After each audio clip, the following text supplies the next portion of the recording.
이 시간 함께 나누실 하나님 말씀 로마서 15장 1절부터 7절 말씀입니다. 우리 함께 봉독하겠습니다. 우리 강한 자가 마땅히 연약한 자의 약점을 담당하고 자기를 기쁘게 하지 아니할 것이라. 우리 각 사람이 이웃을 기쁘게 하되 선을 이루고 덕을 세우도록 할지니라. 그리스도께서 자기를 기쁘게 하지 아니하셨나니 기록된 바 주를 비방하는 자들의 비방이 내게 미쳤나이다 함과 같으니라. 무엇이든지 전에 기록한 바는 우리의 교훈을 위하여 기록된 것이니 우리로 하여금 인내로 또는 성경의 안위로 소망을 가지게 함이니라. 이제 인내와 안위의 하나님이 너희로 그리스도 예수를 본받아 서로 뜻이 같게 하여 주사 한 마음과 한 입으로 하나님 곧 우리 주 예수 그리스도의 아버지께 영광을 돌리게 하려 하노라. 이러므로 그리스도께서 우리를 받아 하나님께 영광을 돌리심과 같이 너희도 서로 받으라. 아멘. 네, 오늘 이 말씀을 가지고 너희도 서로 받으라 라는 제목으로 함께 하나님 말씀 나누도록 하겠습니다. 예전에 교회를 다니는 사람들을 가리켜서 예수쟁이다 라는 말로 종종 불렀습니다. 이 예수쟁이라는 말 속에는 두 가지 의미가 담겨져 있죠. 조금 긍정적인 의미로는 열성적으로 예수를 믿는 사람들이란 그런 의미가 있습니다. 또 한편으로는 조금 부정적으로 예수에 미친 사람들이란 그런 의미가 있습니다. 그래서 세상 사람들은 교회 다니는 사람들을 향하여 예수쟁이다 이렇게 표현을 할 때에 비하하는 그런 속어로 속된 표현으로 이렇게 사용을 하는 것을 보게 되죠. 그런데 적어도 예수를 따르는 사람들이라는 의미에서는 이 예수쟁이라는 말이 맞는 말이다라고 이야기할 수 있을 것 같습니다. 그런데 사람들이 예수쟁이라고 이야기를 할 때 긍정적인 의미로 사용하는 경우는 별로 없죠. 부정적인 의미가 강한 이유가 있습니다. 믿지 않는 사람들이 교회를 다니는 사람들, 특별히 열성적으로 예수를 잘 믿는 그런 사람들을 바라볼 때에 그들의 모습이 존중하고 인정할 만한 모습은 아니다라는 생각을 가지게 된다는 거죠. 또 한편으로 믿는다고 말은 하지만 말은 그럴듯하게 하지만 그러나 말만 하고 따르지 않는 사람들이란 그런 생각을 가지고 있습니다. 말을 그럴듯하게 하지만 삶은 전혀 그럴듯하지 않은 사람들이란 의미로 예수쟁이라는 말을 종종 사용하는 것을 보게 됩니다. 우리가 예수를 믿는다라고 하는 것은 예수를 따른다라는 말과 같은 뜻인데 진짜로 예수를 따르는 예수쟁이로 산다라고 하는 것은 무엇을 의미하는 것인가? 그 한 모습을 오늘 성경을 통해서 우리가 살펴보고자 합니다. 3절의 말씀에 보면 이렇게 이야기를 하죠. 그리스도께서 자기를 기쁘게 하지 아니하셨나니 기록된 바 주를 비방하는 자들의 비방이 내게 미쳤나이다 함과 같으니라. 예수께서 자기를 기쁘게 하지 아니하는 그러한 삶을 살았다라고 이야기를 하고 있어요. 우리가 예수를 따른다, 진짜 예수를 잘 믿는 예수쟁이로 이 세상을 살아간다라는 말 속에는 바로 자기를 기쁘게 하지 않은 그러한 삶을 사셨던 예수님을 따라 우리도 우리를 기쁘게 하지 아니하는 삶을 사는 사람들이다라는 의미를 그 속에 가지게 될 것입니다. 예수의 삶은 온전히 하나님의 뜻을 이루시기 위한 삶이었다라고 성경은 말씀을 하고 있어요. 하나님을 기쁘시게 하는 삶을 살았다라고 말씀을 합니다. 그래서 예수님은 자신을 가리켜서 나는 하나님께로부터 보냄을 받은 자다라고 이야기를 하죠. 또한 요한복음 6장 38절의 말씀에 보면 나는 아버지의 뜻을 이루기 위하여서 이 땅에 왔다라고 이야기를 하고 있습니다. 제자들에게 사람들에게 기도에 대해서 말씀을 하실 때에도 뜻이 하늘에서 이루어진 것 같이 땅에서도 이루어지기를 위하여 기도하라 라고 이야기를 합니다. 여기서 그 뜻은 바로 하나님 아버지의 뜻을 이야기를 하는 것이죠. 하나님 아버지의 뜻이 하늘에서 이루어진 것 같이 이 땅 가운데서도 이루어지기를 위하여 기도하라 라고 말씀을 합니다. 또한 예수님께서 골고다에서 십자가를 지시기 전에 그러니까 기도할 때에 너무너무 고통스럽고 괴로운 그 순간이 힘들고 어려워서 하나님께 기도를 하죠. 할 수만 있으면 이 잔이 내게서 지나가기를 내가 간구합니다. 그러나 내 뜻대로 마옵시고 아버지의 뜻대로 하옵소서라고 예수님은 그렇게 기도를 해요. 그래서 예수님이 이 땅에 오셔서 살아가는 그 모든 삶의 모습들은 자기의 뜻을 이루기 위한 것이 아니라 온전히 하나님의 아버지의 뜻을 이루기 위한 그러한 삶이었다라고 성경은 말씀을 하고 있죠. 자기를 기쁘게 하지 아니하는 삶을 살았다라고 말씀을 합니다. 그런데 오늘 성경의 말씀에 우리 성도들을 향하여서 우리가 예수를 따른다라고 하는 것은 다른 것이 아니라 예수님처럼 자기를 기쁘게 하지 아니하는 삶을 사는 삶이다라고 이야기를 하고 있는 것입니다. 예수님은 마음만 먹으면 얼마든지 자기의 뜻을 이루실 수 있는 그러한 분이셨다라고 성경은 이야기를 하고 있죠. 많은 무리들이, 수많은 군중들이 예수님을 따랐습니다. 그들 가운데는 예수님의 제자들처럼 마음을 다해서 모든 것을 다 버리고 자기의 모든 소유를 다 버리고 온전히 예수님을 쫓았던 제자들과 같은 사람들도 있었고, 또 예수님이 행하시는 기적을 보면서 예수님을 특별한 사람으로 생각하며 따랐던 많은 사람들이 있었습니다. 당대의 최고의 인기를 누렸던 그러한 분이 바로 예수님이셨죠. 뿐만 아니라 예수님은 죽은 자도 살리시는 그러한 권능으로 무엇이든지 하실 수 있는 그러한 분이었다라고 말씀을 하고 있어요. 사람들이 기대하는 것처럼 로마의 압제로부터 이스라엘을 해방시키시고 또 이스라엘 백성들이 소원하는 왕국을 충분히 건설할 수 있는 그 능력을 예수님은 가지고 계셨다라고 성경은 말씀을 하고 있죠. 로마의 강력한 군대도 한순간에 쓸어버릴 수 있는 그런 권세를 예수님은 가지고 있었다라고 이야기를 하고 있어요. 예수님을 잡으러 제사장들이 검과 몽치를 들고 또 군인들과 함께 찾아왔을 때에 베드로가 검을 빼서 그 대제사장의 종의 귀를 쳐서 떨어뜨리죠. 그때 예수님께서 베드로를 만류하시면서 말씀하시기를 내가 12군단도 더 되는 천사를 보내게 하실 그 능력이 없는 줄 아느냐. 그러나 검으로 흥한 자는 검으로 망한다라고 검을 다시 꽂으라라고 말씀을 하죠. 예수님에게는 그러한 권세가 있었다라고 말씀을 합니다. 아무리 강력한 로마의 군대라 할지라도 12군단이나 더 되는 천사를 보내서 그들을 다 쓸어버릴 수 있는 권세도 능히 가지고 계셨다라고 말씀을 하고 있습니다. 마음만 먹으면 얼마든지 그 이스라엘 땅 가운데서 원하는 왕국을 건설할 수 있는 그러한 권세를, 능력을 가지고 계신 분이 예수님이셨다라고 말씀을 합니다. 그러나 예수님은 하나님께서 보내신 아버지의 뜻을 이루기 위하여서 그 모든 권세와 능력을 다 내려놓고 십자가를 지는 그 길을 걸어가셨다라고 성경은 말씀을 하고 있죠. 우리의 신앙생활은 내 뜻을 이루기 위한 삶이 아니다라고 성경은 말씀을 합니다. 내 기대와 소원을 이루기 위해서, 내 기대를 만족시키기 위해서, 그래서 신앙생활하는 것이 아니다라고 말씀을 하고 있죠. 우리가 열심히 교회를 다니는 것, 또 예배 생활에 열심을 내는 것, 새벽기도, 수요예배, 절야예배 빠지지 않고 늘 예배를 드리는 것, 또 교회에서 여러 가지 맡은 직분을 감당을 하기 위해서 수없이 봉사하고 헌신하고 수고하는 그 모든 것이 내 소원을 충족시키기 위한 그러한 일들이 아니다라고 성경은 말씀을 하고 있어요. 하나님, 내가 이렇게 살 테니까, 내가 이렇게 열심히 예배도 드리고 기도도 많이 하고 또 교회를 위해서 헌신하고 봉사하고 수고하는 일들을 내가 열심을 낼 테니까 나를 위해 대신 하나님께서 이런 것들을 이루어 주셔야 됩니다. 내 소원을, 내 기대를 이렇게 하나님께서 대신 이루어 주셔야 됩니다. 라는 그런 마음으로 하는 것은 신앙생활이 아니다 라고 말씀을 하죠.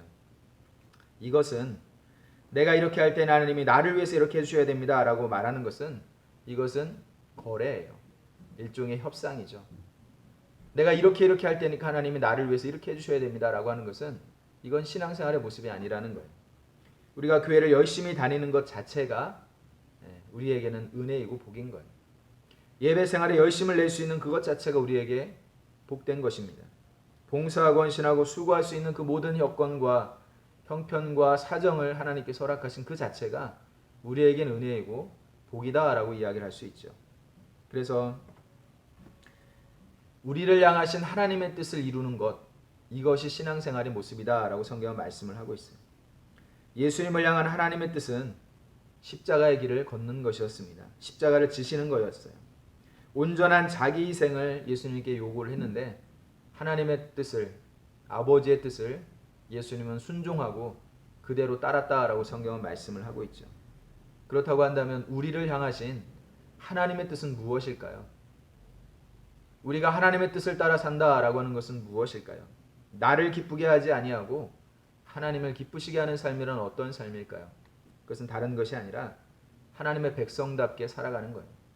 하나님의 백성다운 모습으로 이 세상을 살아가는 것, 그것을 하나님이 원하시는 하나님의 뜻이다라고 이야기할 수 있습니다. 우리가 예수 그리스도를 따른다라고 하는 것은 자기 십자가를 지고 따르는 것이다라고 말씀을 하고 있죠. 예수의 가르침과 예수의 삶을 따르는 것, 이것이 바로 예수님께서 하나님의 아버지의 뜻을 이루기 위하여서 살았던 것처럼 우리도 하나님의 뜻을 따라 나를 기쁘게 하는 삶이 아니라 하나님을 기쁘시게 하는 그러한 삶으로 살아가는 모습이다라고 이야기할 수 있습니다. 우리 엘림교회 모든 성도들이 내 뜻을 이루기 위하여서 내 기대를 충족하고 내 소원을 만족하기 위하여서 살아가는 사람들이 아니라 나를 향하신 하나님의 뜻이 무엇인지를 분별하고 하나님의 뜻을 이루기 위하여서 나를 기쁘게 하는 삶이 아니라 하나님을 기쁘시게 하는 삶을 살아갈 수 있는 우리 엘림교회 모든 성도들이 되시기를 주님의 이름으로 축복합니다. 또한 1절의 말씀에 보면 우리 강한 자가 마땅히 연약한 자의 약점을 담당하고 자기를 기쁘게 하지 아니할 것이라 라고 말씀을 해요. 자기를 기쁘게 하지 아니하는 삶의 모습이 어떤 것인가? 그것은 약한 자의 약점을 담당하는 삶이다 라고 말씀을 하고 있습니다. 로마서 15장의 말씀은 로마서 14장의 말씀과 그 내용이 이어지는 그러한 말씀이에요. 당시 로마 교회의 성도들 가운데에 여러 가지 문제들이 있었는데 그 문제들 중에 하나가 무엇이냐면 믿음이 강한 자가 믿음이 약한 자와 불편한 관계가 있었다는 거예요. 고린도 교회와 마찬가지로 로마 교회 내에서도 음식을 먹는 문제로 인하여서 믿음이 강한 자가 믿음이 약한 자를 향하여 그 약점을 판단하고 정죄하는 그러한 문제들이 있었다라고 이야기를 하는 것입니다. 하나님의 말씀에 지식이 있는 사람들이 있었다는 거죠. 믿음이 강해서 하나님의 말씀에 지식이 충분하여서 믿음이 강해서 어떠한 상황 안에서도 그 믿음이 약해지지 않고 흔들리지 않는 사람들이 있었는데 이들이 믿음이 약한 자들의 그 약점을 지적하고 판단하고 때로는 정죄까지 하는 그러한 일들이 있었다는 거예요. 하나님의 말씀에 지식이 있는 사람들은 음식을 먹는 문제에 대하여서 정확한 분별을 하면서 이것이 나의 신앙생활에 조금도 영향을 끼치지 못하는 별 볼 일 없는 문제다라는 것을 알고 있었던 사람들이었습니다. 그런데 그들 중에는 예수님을 믿기 이전에 종교적인 제의와 의식을 여전히 버리지 못하는 그러한 사람들이 있었다는 거예요. 유대인들 가운데는 율법적인 예식과 금령을 여전히 철저히 지켜야만 이것이 예수를 믿는 방법 중에 하나다라고 생각하는 사람들이 있었고 또 음식을 먹는 문제에 관하여서는 레위기에 기록하고 있는 정한 음식과 부정한 음식을 철저하게 구분지어서 먹어야 된다라고 하는 그 규례를 여전히 포기하지 못하고 있었던 그러한 사람들이 있었다는 거죠. 이러한 사람들이 믿음이 약한 사람들이었다는 겁니다.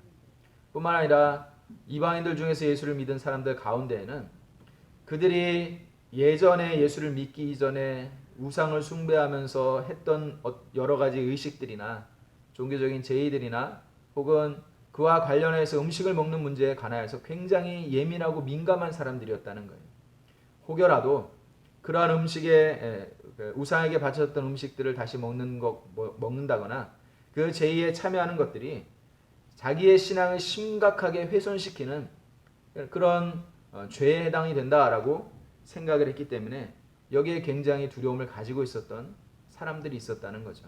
이렇게 유대인들 중에도 이방인들 중에도 믿음이 약한 자들이 있었는데 이들의 그 믿음이 약한 모습을 보고 이 약점을 믿음이 강한 자들이 덮어주고 감싸주고 또 바르게 세워주고 이렇게 하려고 하는 것이 아니라 그들을 향하여서 업신을 여기고 판단하고 정죄하는 그러한 모습들이 있었다는 거예요.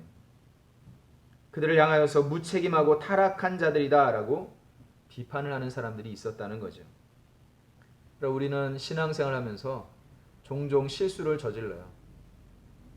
벼는 익을수록 고개를 숙인다 라고 하는 그 속담의 교훈을 잊어버리고 살 때가 참 많이 있습니다. 신앙의 연륜이 쌓여질수록 이제 신앙의 연륜이 적어서 신앙생활에 굉장히 서툰 사람들을 볼 때에 그 사람들을 은연중에 마음속에 무시를 하거나 혹은 그들의 잘못된 행동을 자꾸만 비난하고 정죄를 하려고 하는 그런 마음이 생긴다는 거죠. 또 내가 열심히 봉사를 하고 수고를 할수록 그렇지 못한 사람들을 향하여서 자꾸만 마음속에 비난하고자 하는 그런 마음들이 생긴다는 거예요. 그러나 성경은 우리를 향하여서 무엇이라고 이야기를 하느냐? 우리 믿음이 강한 자가 마땅히 당연히 약한 자의 약점을 감당을 해야 된다라고 말씀을 하고 있죠. 여기서 약점을 감당한다라고 하는 것은 참아준다라는 그런 의미도 있고 그들의 어깨에 지어진 무거운 짐을 함께 나누어진다라는 그러한 의미도 담겨 있습니다. 우리 주변에 믿음이 약한 자들이 있을 수 있습니다. 또 신앙생활에 조금 서툰 사람들이 있을 수 있고 또 우리가 볼 때에는 상황에 맞지 않는 말이나 행동을 하는 그런 사람들이 분명히 있을 수 있어요. 그러나 그런 사람들을 바라볼 때 무조건 잘못됐다고 지적하고 판단하고 때로는 정죄하고 그런 사람들이 아니라 그 사람들의 형편과 입장을 먼저 헤아릴 줄 아는 그러한 마음가짐이 있어야 되고 또 그것을 때로는 참아주고 받아주고 또 그 사람들이 가지고 있는 그 약점들을 내가 나누어서 지겠노라라고 하는 그런 마음가짐을 가지고 살아가는 것, 이것이 예수님을 닮아가는 삶의 모습이고 자기를 기쁘게 하지 아니하고 하나님의 뜻을 이루어가는 성도들의 모습이다라고 성경은 말씀을 하고 있어요. 예수님께서 우리에게 이 땅에서 보여주셨던 모습은 다른 것이 아니죠. 겸손하고 낮아진 그러한 모습이셨습니다. 자기를 희생하는 온전한 희생의 모습이 바로 예수님의 모습이셨죠. 성경은 예수님을 향하여서 이 땅에 왕으로 오셨다라고 말씀을 합니다. 진정한 왕으로 이 땅에 오셨다라고 이야기를 하고 있어요. 그리스도, 메시아, 바로 그분이 예수님이다라고 성경은 말씀을 하고 있죠. 그러나 왕으로 오신 예수님께서 이 땅에서 살아가실 때에 예수님은 단 한 번도 사람들 위해 군림하는 왕으로 살지 않으셨다라고 성경은 말씀을 하고 있어요. 군림하지 않고 섬기는 분으로 오셨다라고 말씀을 하죠. 왕은 왕이되 군림하는 왕이 아니라 섬기는 왕이었다라고 성경은 말씀을 하고 있습니다. 여러분, 조선시대의 왕 혹은 임금이 어떠한 존재였습니까? 그야말로 만인지상이었어요. 왕이 임금이 궁궐을 나가서 행차를 할 때는 그 순간부터 왕의 그 행렬이 보이는 그 지점에 있는 사람들부터 길가 양쪽에 다 가장자리로 다 물러나서 거기에 머리를 조아리고 허리를 숙이고 다 엎드렸습니다. 왕이 지나갈 때까지, 행차가 다 지나갈 때까지 고개를 들지 못했어요. 모든 사람이 자신 앞에 머리를 조아리는 그 모습을 보면서 길을 지나갔던 사람이 조선시대 임금이고 왕이었죠. 이것이 군림하는 사람의 모습입니다. 그들 중에 함부로 머리를 들면 왕에 대한 불경죄로 잡혀가서 곤장을 맞고 치도곤을 당하는 것이 일상인 그러한 시대가 조선시대의 모습이에요. 왕은 그런 존재라는 겁니다. 임금은 그런 존재였다는 거예요. 모든 사람 위에 군림하는 사람, 모든 사람이 자신의 발 앞에 머리를 숙이고 조아리고 엎드리는 사람, 이 사람이 바로 왕이다 라고 이야기를 하는데, 예수님은 이 땅에 진정한 왕으로 오셨지만 그러나 절대로 군림하는 왕으로 살지 않으셨다라고 말씀을 합니다. 오히려 섬기는 왕으로 오셨다라고 말씀을 하고 있죠. 예수님은 고개를 숙이고 허리를 굽히셨어요. 그것도 그냥 굽힌 것이 아니라 인사치레 정도로 굽힌 정도가 아니라 그 시대에는 노예나 하는 그 일들을 하기 위해서 제자들의 그 냄새나는 발 앞에 허리를 숙이고 고개를 숙이고 그 손으로 그 제자들의 더러운 발을 닦는 노예나 종이나 하는 그 일들을 하셨다라고 성경은 말씀을 하고 있죠. 그러면서 섬김의 본을 보였으니 너희도 이와 같이 서로 섬기며 살아가라 라고 말씀을 하고 있죠. 낮아지심의 본을 보이셨다라고 성경은 말씀을 하고 있습니다. 여러분, 조선시대 임금들 중에 어진 임금이라고 하는 칭호를 들었던 몇몇 임금들이 있죠.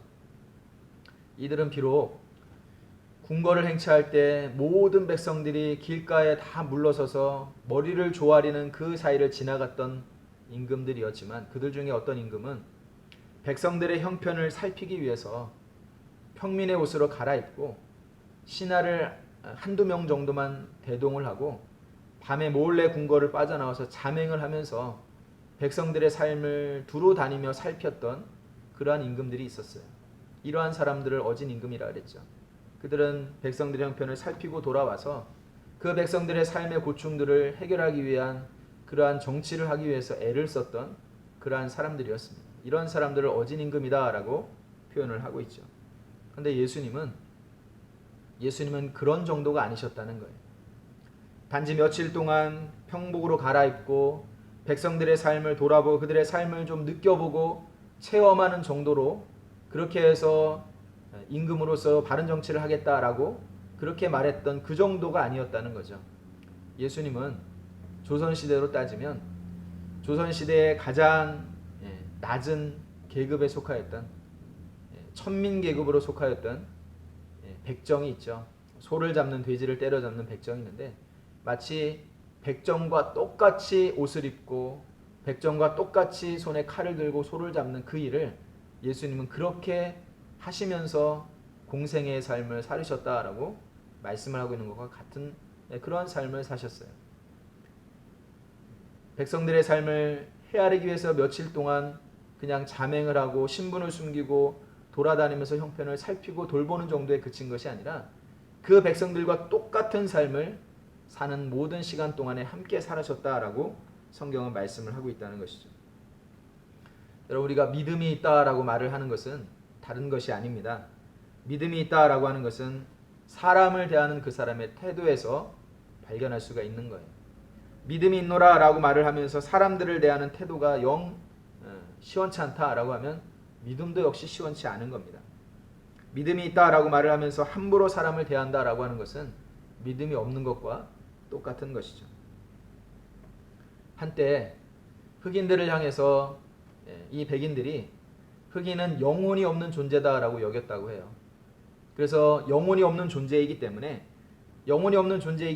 겉모습은 사람이지만 사람처럼 생각을 하지 않은 거죠. 짐승처럼 생각을 했어요. 그래서 흑인들을 잡아다가 노예로 부려먹고 학대하고 착취하는 그러한 일들을 당연하게 여겼던 그러한 시기가 있었습니다. 그런데 그 일에 가장 앞장섰던 사람들이 누구냐? 신앙의 자유를 찾아서 긴 시간 항해를 해서 아메리카 대륙에 도착을 했던 청교도들의 후예였다는 거예요. 지금의 미국을 건설했던 그 청교도들의 후예들이 흑인은 영혼이 없는 존재다라고 생각을 하고 그들을 짐승을 사고 팔듯이 돈을 주고 사고 팔면서 데려다가 학대를 하고 노동력을 착취를 하고 그렇게 하면서 그들을 대하였던 사람들이 누구냐? 바로 청교도들의 후예 미국인들이었다는 거예요. 그들은 그 아메리칸 대륙에 원래부터 살고 있었던 인디언들을 학살을 했죠. 노예무역을 당연시하게 여기고 그래서 아브라함 링컨 대통령이 흑인도 피부색만 다를 뿐이지 하나님 앞에 모두가 존귀한 존재들이다라고 이야기를 할 때 길을 쓰고 반대를 하면서 전쟁을 일으켰던 사람들이 남부 지역에 목화밭을 운영을 하면서 노예들을 수십 명씩 데리고 목화밭을 운영을 하면서 부를 쌓았던 남부 지역의 부자들이었고 그들 중에는 상당히 많은 사람들이 교회를 착실하게 다니고 있었던 그러한 사람들이었다는 거예요. 여러분, 하나님께서 우리를 대하실 때에 우리를 있는 그대로 받아주시고 예수님은 우리를 있는 그대로 받아주셨어요. 예수님을 만났던 그 어떤 사람들도 그 사람들의 형편과 처지에 대해서 책망을 당하고 가르침을 받고 그 뒤에 받아주신 것이 아니라 일단 예수님은 그 사람들을 만나주시고 그 사람들을 받아주시고 그리고 나서 그들의 삶을 변화시키시는 그런 말씀으로 그들을 교훈하셨던 것을 보게 되죠. 사람을 함부로 대하는 것은 믿음을 가진 사람들이 해서는 안 되는 모습이라는 거죠. 신앙의 이름으로 사람들을 잘못 대하는 어리석음이 우리들 가운데 있었다는 거예요. 과거에 십자군 전쟁을 일으켜서 무수한 이슬람 사람들을 이교도들이다라는 그러한 명목으로 그러한 사람들을 무자비하게 죽이고 학살했던 그러한 일들이 과거에 로마 가톨릭 중세 시대 교회가 가지고 있었던 잘못된 모습이었죠. 사람을 함부로 대하는 종교는 온전한 종교가 아니다라고 이야기할 수 있습니다. 여러분, 저는 개인적으로 이슬람이 그 삶이 아무리 경건하고 또 사람들이 볼 때에 굉장히 정결하게 그렇게 살아가는 것처럼 보여도 저는 이슬람이 종교가 아니다라고 생각을 해요. 그들이 믿는 신앙이라는 이름으로 사람을 함부로 대하는 사람들입니다. 특별히 여자들을 대할 때에 그들은 경전에 기록되어 있는 그것을 해석을 하면서 여자들은 얼굴을 가려야 된다라고 이야기를 하죠. 히잡이라는 것을 쓰게 합니다. 그리고 히잡을 쓰지 않고 얼굴을 드러내놓고 돌아다니는 여성들은 성적으로 함부로 대해도 된다라는 잘못된 생각을 가지고 그렇게 행동을 하는 사람들이에요. 그래서 성범죄가 굉장히 자주 일어나는데 그 이유가 무엇이냐? 얼굴을 가리지 않고 다니기 때문에, 히잡을 쓰지 않고 다니기 때문에 그러한 일들을 당연하게 생각하는 사람들이 바로 이슬람을 믿는 사람들이죠. 그들이 얼마나 정결하고 거룩한 삶을 살기 위해서 애쓰는 사람들인지 아십니까? 그들은 음식을 절대로 함부로 먹지 않습니다. 그들에게는 먹어야 되는 철저한 규정이 있어요. 음식에 대한 규정이 있어서 할랄이라고 하는 것이 있어요. 할랄. 할랄은 뭐냐면 그들의 그 생각에 정결하게 깨끗하게 먹을 수 있는 음식으로 준비가 된 음식이라는 뜻이에요. 할랄 음식이라는 것이 있습니다. 그래서 그것 외에는 차라리 굶어 죽어도 그런 음식은 먹지 않겠다. 더럽고 불결한 음식은 먹지 않겠다라는 생각을 가지고 할랄 음식을 따로 만들어서 판매도 하고 그것을 먹습니다. 여러분, 우리나라에 여행으로는 이슬람 성도들이, 이슬람 있는 사람들이, 교인들이 이 한국을 다니면서 여행을 할 때 음식을 아무 데서나 먹지 않습니다. 그들은 숙소에서 자기들이 먹을 수 있는 음식을 따로 도시락으로 준비를 해가지고 가지고 다니면서 먹기도 하고요. 또 한국 내에도 지금은 여러 군데가 생겼지만 할랄 음식을 전문적으로 파는 음식점에만 가서 식사를 하는 사람들이, 그렇지 않으면 다른 음식을 먹지 않습니다. 왜냐하면 경전에, 코란에 기록되어 있는 그 해석을 따라서 불결한 음식을 먹는 것은 신의 뜻이 아니다라고 생각을 하기 때문에, 이렇게 철저하게 정결한 삶을 살기 위해서 나름대로 애를 쓰는 사람들이지만, 그러나 그들은 사람을 함부로 대하는 사람들이에요. 다른 사람들의 생명을 빼앗는 것을 지극히 당연하게 생각을 하고 테러를 일삼는 사람들이죠. 그래서 그들이 믿는 종교는 온전한 종교가 아니다라고 저는 그렇게 생각을 합니다. 마찬가지로 우리 예수를 믿는 사람들도 믿음이 있노라 라고 말을 하면서 다른 사람들을 대할 때에 사람들을 대하는 태도가 바르지 않으면 그 믿음은 올바른 믿음이 아니다라고 이야기할 수 있습니다. 그래서 오늘 로마서 15장의 말씀에 특별히 교회 안에서 성도들과 성도들이 서로를 대할 때에 다른 사람들의 약점을 들추어내고 지적하고 비방하고 비난하고 때로는 정죄까지 하는 이러한 모습들은 절대로 예수를 따르는 자의 삶의 모습이 아니다라고 이야기를 하고 있는 것이죠. 자기를 기쁘게 하지 아니하고 하나님의 뜻을 이루기 위해 하나님을 기쁘시게 하기 위해서 그러한 삶을 사셨던 예수님을 따르는 자들이라고 한다면 그렇게 하지 말아야 된다라고 말씀을 하고 있는 것이죠. 그래서 5절의 말씀에 그리스도 예수를 본받아 서로 뜻이 같게 하여 주사, 7절에 그리스도께서 우리를 받아 하나님께 영광을 돌리심과 같이 너희도 서로 받으라 라고 말씀을 하고 있어요. 서로 받으라. 믿음이 약한 자, 믿음이 강한 자 이렇게 나뉘어져 갖고 서로가 비난하고 손가락질하는 그런 사이가 되지 말고, 믿음이 강한 자는 약한 자의 약점을 담당하고 믿음이 약한 자는 믿음이 강한 자의 그 모습들을 있는 그대로 인정하고 서로를 받는 그러한 관계가 되어라 라고 말씀을 하고 있습니다. 믿음이 약한 자들을 향하여서 저렇게 철없이 행동을 하냐, 저렇게 왜 하나님 말씀과 어긋난 행동들을 아무렇지도 않게 하냐라고 하면서 비방하고 비난할 것이 아니고, 또 믿음이 약한 자들은 믿음이 강한 자들을 향하여서 지들이 잘났으면 얼마나 잘났느냐라고 생각하지 않고 서로가 서로를 받을 수 있는, 서로가 서로를 받아줄 수 있는 그러한 성도들이 되어라라고 오늘 성경은 말씀을 하고 있습니다. 여러분, 믿음의 수준이라고 말을 하기는 좀 그렇지만 믿음의 그 정도가 많이 달라요. 교회 안에서 보면 성도들의 모습이, 어떤 사람들은 어떤 고난이나 문제가 있어도 하나님을 향하여서 항상 믿음을 고백하며 애를 쓰며 믿음으로 살려고 하는 사람이 있는가 하면, 조금만 문제가 생겨도 쉽게 낙심하고 또 낙마하고 또 시험에 들기도 하고 이런 사람들도 있죠. 다양한 그러한 믿음의 정도를 가지고 있습니다. 그런데 이러한 사람들이 함께 교회 안에 모여 신앙생활을 할 때 서로가 서로를 대하면서 서로를 인정하고 받아주려고 하고 때로는 참아주려고 하는 이런 모습들이 있지 아니하면 고린도 교회나 로마 교회 안에 있었던 이런 문제들처럼 이런 성도들 간의 다툼과 시기와 분쟁이 충분히 일어날 수 있다라고 성경은 말씀을 하고 있는 것입니다. 우리 엘림교회 모든 성도들은 서로가 서로를 대할 때에 잘 받아줄 수 있는 그러한 성도들이 될 수 있기를 주님의 이름으로 축복합니다.